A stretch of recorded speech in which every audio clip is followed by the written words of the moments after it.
Hello book people, PT here. This is the first video in a new series. The name of the series is Indie Midlister. So this video is going to be a little bit of an introduction to that series.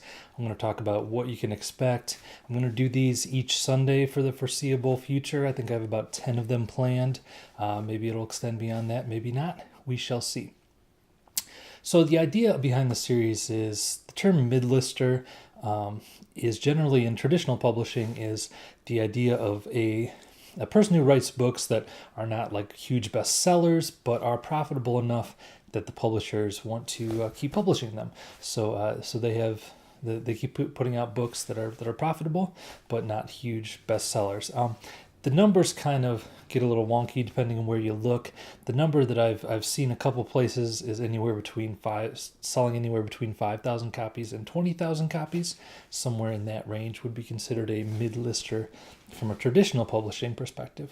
So I myself am self-published, and I kind of consider myself an indie mid-lister. Those numbers, the 5,000 to 20,000 copies, I'm kind of in that same range with my books. And I'm to the point now where I'm making some money with my self-publishing. I'm able to pay some bills, but I haven't had that huge breakout hit either. So I feel like I'm kind of in the mid-list.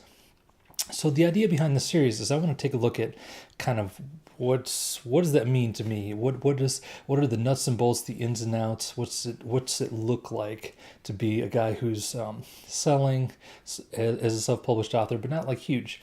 I think a lot of times in the news stories, the publishing world news stories, we see those huge authors who sign 7-figure deals or whatever with their self-published book. And we all probably know about people who have self-published books that have only sold a few copies or whatever, but kind of that middle range maybe we don't hear as much about. So I'm not going to do like a nuts and bolts. This isn't really meant for like a how-to for writers or anything like that.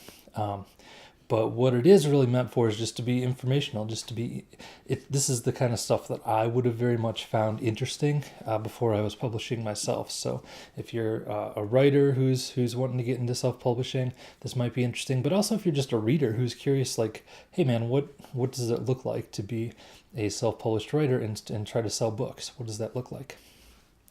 I think you'll find this interesting. So a few of the videos that I'm going to be making, I'm going to do one next week on the various costs associated with self-publishing. Some of them you probably can think of off the top of your head, things like paying for editors and for cover designers, but there's a lot of other costs that you might not think of. There's monthly bills that I pay on various things, and I'll talk about that in that video. I'm also going to talk about how I sell copies, what are the things that I've done that have actually sold books, and what are the things that I've tried that have not sold books, so you can get a little bit of a viewpoint into what does the marketing that I do look like, and how do I try to go about it without being spammy and just shouting on Twitter for everyone to buy my book.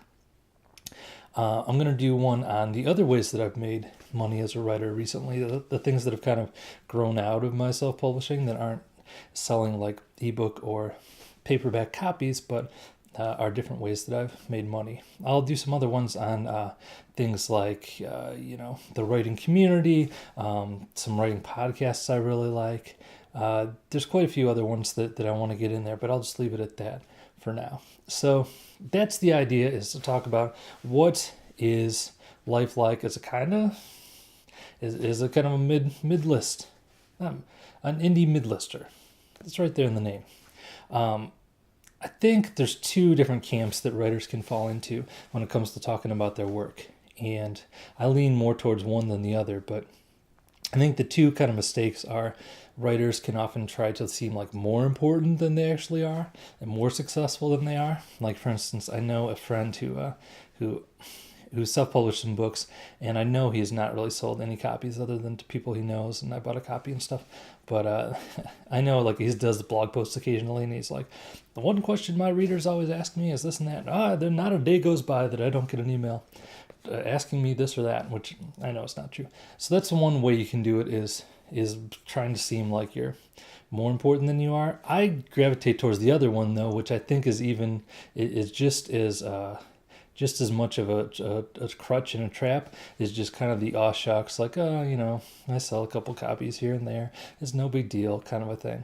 So my challenge to myself in this video series is to really be open and be honest. And I'm going to talk about numbers and talk about, you know, where I make money, where I don't make money. And, you know, I haven't had a huge hit, like I said, but I am paying some bills and I am making some money, and I'm gonna try and do my best to avoid my natural inclination to minimize the accomplishments that I have made, because I want to give a very unbiased, as much as I can, opinion look at what I'm doing, my successes and my failures. So that's the goal. It's not to brag or anything, or to say, look at all this great stuff I'm doing.